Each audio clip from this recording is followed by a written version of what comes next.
Hey guys, welcome back to Covenant Canon. Since it's been a couple weeks since the release of Season 4 and Infection that came out in Halo Infinite, I think it's a good time to discuss one of the main antagonists of the narrative event of the multiplayer, Iratus. Ever since his debut in Season 2, discussion arose on his origins and why specifically he was created.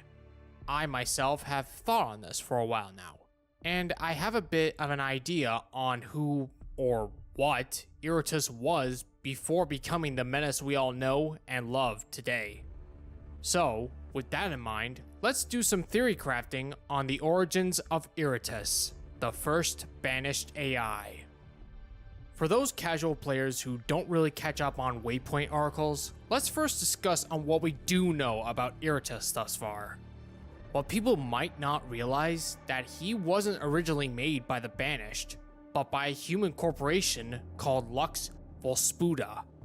This firm was involved in AI creation and research. At some unknown time period, they were involved in an off-the-books research project in creating a smart AI from the brains of non-humans. This project was considered, and I quote, a walled garden. This resulted in the creation of Iratus, a smart AI created from the brain of a Jirohanai. Then at some point afterwards, Iratus broke out of containment and was retrieved by the Banished, who utilized him to oversee shipbreaking operations on Camber. Camber is of course the location of the multiplayer map Breaker, and it was one of many planets that Thel 'Vadamee cleansed during the Human Covenant War, as shown in Halo 2 Anniversary's terminals. Iratus remains to this day the only AI the Banished employ, at least according to Cannon Fodder. Sometime between 2559 and 2560, around the time where Cortana died, Spartan Eklund and Din infiltrated the Banished shipbreaking facility and captured Iratus via Din's neural interface. They managed to return to the Avery J. Johnson Academy of Military Service with Iratus in tow. There, they managed to siphon out the Banished AI, but not before he roamed through Din's memories and began to taunt him. Though trapped within the Academy servers, he managed to free himself and learn about the discovery of a secret Oni Section 3 facility hidden beneath the Academy.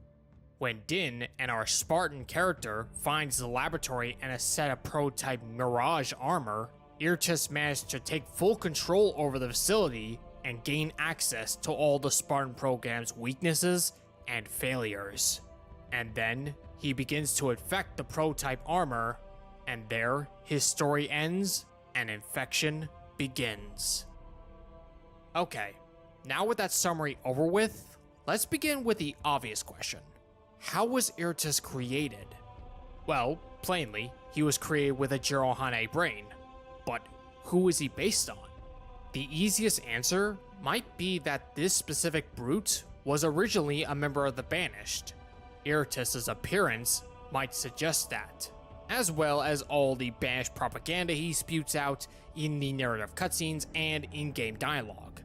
It may be that this brute was captured by the UNSC sometime before or after the Covenant War ended, and when he died, his brain was given to Lux Volspuda for experimentation prior to the created uprising. A more intriguing notion, however, is the possibility that Iratus was based off a brute, not of the Banished, but of the Covenant. Recall, if you will, that during the Covenant invasion of Earth, Africa wasn't the only place the Covenant hit. They assaulted Cleveland and London as shown in Halo Uprising and the first cinematic of Halo's Infinite multiplayer narrative, respectively. At any point during these battles and engagements, the UNSC could have captured a Covenant brute and possibly interrogated him.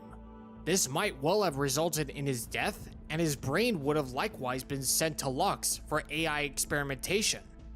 These are all suppositions, mind you, but they are the best we have thus far. Now that raises a new question. When was Iratus created? Truth be told, I can't really say. The only time frame I can be certain of that it had to be sometime before Cortana awakened the Guardians and asserted her rule. Think of it. Why would a human firm create an AI during an AI uprising? It just doesn't make sense to me. perhaps Iratus was created months prior, and when the created sprang up, he was locked in their databanks. I can also surmise that the Banished must have hacked, retrieved, and reprogrammed him after Cortana's fall, sometime between 2559 and 2560. At that point, the created was fractured without Cortana, cut off into different splinter groups with their own objectives, kind of like how the Covenant was after the end of the war.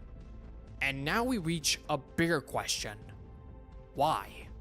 Why would Lux Rasputa create an AI based on a hostile alien race? Well, I suppose it comes down to understanding the mind of your opponent. And what better way of combating brutes than an AI made from a brute? From what we've seen of Iratus from the wargame simulations alone, I guess Lux wanted to see how a brute would react to given circumstances, like capture the flag, as well as preferred weaponry, reaction to enemy and ally behavior, and others. This would make sense to ponder off to the UEG, given all the problems they've been facing after the end of the war, with brute raids and banished activities springing up. From a financial standpoint, I can imagine Lux would have profited greatly if they gave the military a key advantage to address these problems. Think of it, if Iratus was placed on, let's say, the Infinity, and were combating the Banished on Zeta Halo, they probably wouldn't have lost in the beginning of Halo Infinite. Iratus would have easily pointed out the Banished's flaws and weaknesses to maneuver around. Granted, Atriox has always been the unwildly uncharacteristic sort of Jirohane, but still. These are, however, all just speculations. But what do you guys think of Iratus' origins? Was he created by a simple banished brute? Or a brute who served with the Covenant during the war? Or maybe a post-war brute, like the Keepers of the One Freedom, perhaps? Let me know what you think in the comments below. As always, if you enjoyed what you've seen, subscribe and watch more Covenant or Banished content. But until next time, guys, let the eyes of Atriox watch down upon you all.